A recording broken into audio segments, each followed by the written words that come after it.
Imagine you are 18 years old. There is a table in front of you, and on it lie two papers.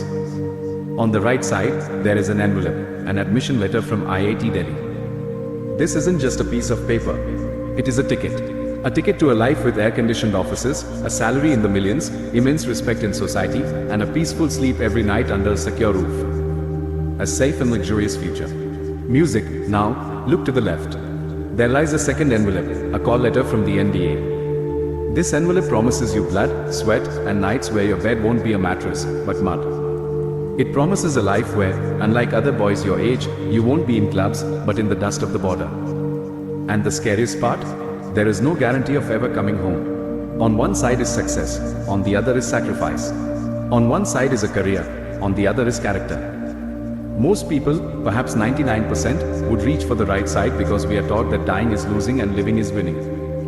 But in 1967, an 18-year-old boy chose the envelope on the left. He kicked comfort away and embraced conflict. That boy's name was Arun Khetarpal. Today on Booktuber English, we will not talk about a book, but about that living, breathing history who, at the age of 21, made death feel so small that death itself was ashamed in front of him. Get ready, because the next few minutes are going to shake your soul. There is a big twist in the story that very few people know. Arun's father, Brigadier M.L. Khetarpal, was in the army himself. But he knew what war was. He wanted his son to be an engineer.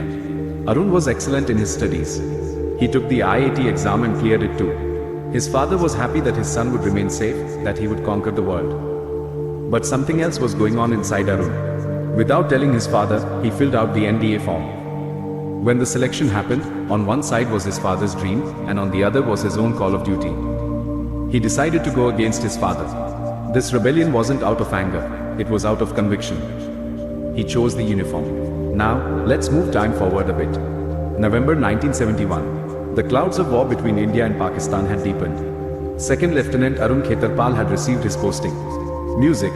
When he was leaving for the front, while packing his luggage, he packed two things that a soldier wouldn't even think of taking to war. First, his golf kit. Second, his blue patrol ceremonial uniform, which is worn during festivities and celebrations. His father was astonished. He asked, "Arun, you are going to war. Why are you taking these golf sticks and this shining uniform?" There was a calm smile on Arun's face. He said, "Papa, we will be in Lahore soon. And there, I will play a round of golf. And to celebrate the victory, I will definitely need this uniform." Do not call this arrogance. This was the 21-year-old boy's unshakable faith in his training, his regiment, the Pune Horse, and his Indian army, a faith that no cannon in the world could shake. But destiny had written something else for him. December 1971. Pakistan had played a dangerous move. They wanted to launch a massive tank attack through the Shakargat Bulge to cut Jammu and Kashmir off from India forever. If they had succeeded, the map of India would be different today. They had modern pattern tanks given by America. On the front line for the Indian army were Arun Khetarpal and his tank, Famagasta. On the morning of December 16th, fog covered the banks of the Basantar river. Suddenly, enemy tanks attacked. In front of Arun was an entire wall of enemy tanks. A fierce battle began. Shells were exploding. The smoke was so thick that breathing was difficult. While fighting, Arun's tank, Famagasta, caught fire. Arun was badly wounded. Blood was flowing from his body. The situation was slipping out of hand. His senior commander screamed an order over the radio. "Arun, abandon your tank. You are badly surrounded. Fall back. Get out of there now." At that moment, what could Arun do? He could have jumped from the tank. He could have saved his life. But what he said next is written today in golden letters on the walls of the Indian Army officers' mess. Arun grabbed the radio and said, "No sir, I will not abandon my tank. My main gun is still working and I will get these bastards." He switched off the radio. Do you know why? So that he wouldn't hear the order to retreat again. He closed the path of return for himself. Alone, from that burning tank, Arun destroyed 10 enemy tanks one after another. He did not stop until the last enemy tank retreated. When help arrived, Arun had been martyred. His golf kit remained unopened. The blue patrol uniform remained untouched. But that 21-year-old boy had held India's head high. The most emotional part of this story came 30 years after the war. Arun's father, who had become quite old, met the Pakistani commander who had led the Pakistani army in the Battle of Basantar that day, Brigadier Nasser. He said, "Sir, that day your son stood like a rock between us and our victory. He overpowered us. True bravery is such that even the enemy cannot help but praise it. Arun Khetarpal lived only 21 years, but in those 21 years, he did what takes people 7 lifetimes to achieve. Now, ask yourself a bitter question. Why does a 21-year-old boy stand like a rock in the face of death? While 99% of us break under a little job stress or exam pressure. Did Arun not have fear? Absolutely, he did. Fear is a biological response. But Arun had something that was bigger than fear. In the language of psychology, this is called identity clarity. James Clear, in his book Atomic Habits, says that there are 3 layers of change: outcome, process, and identity. Most people focus on the outcome, I want to be successful.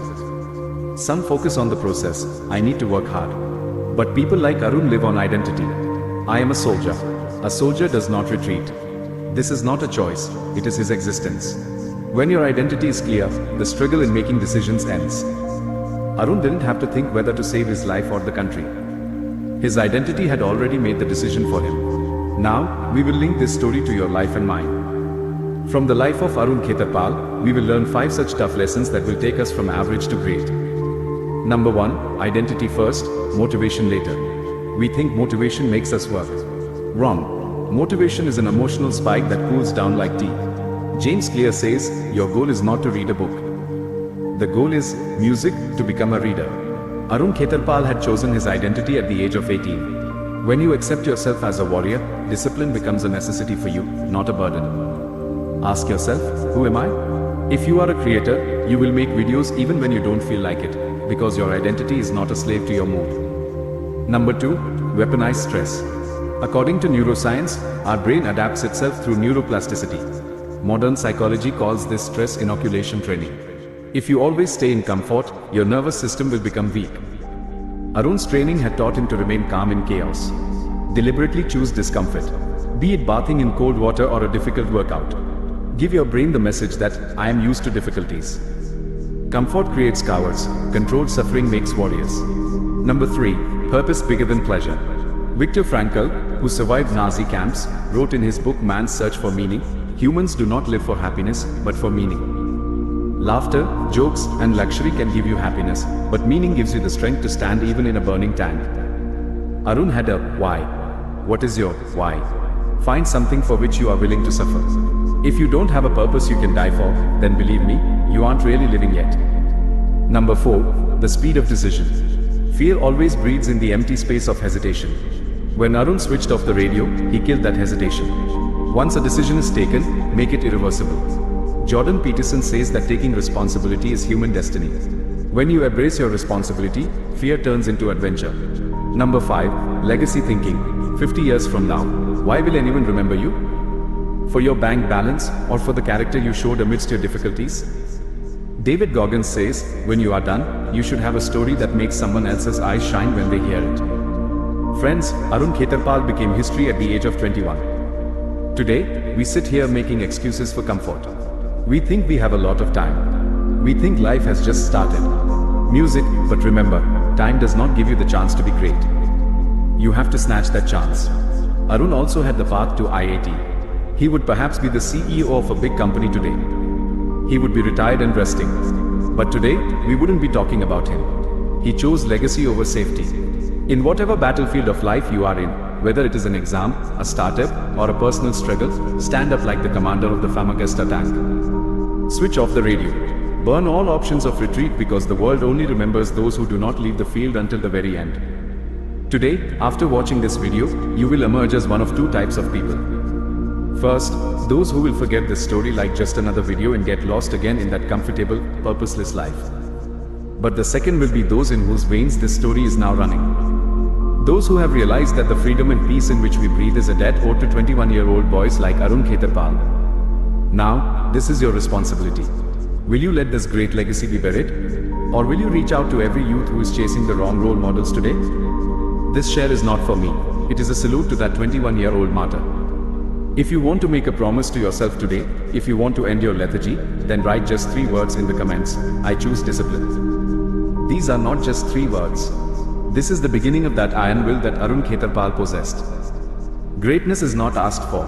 The price of discipline must be paid. Thank you.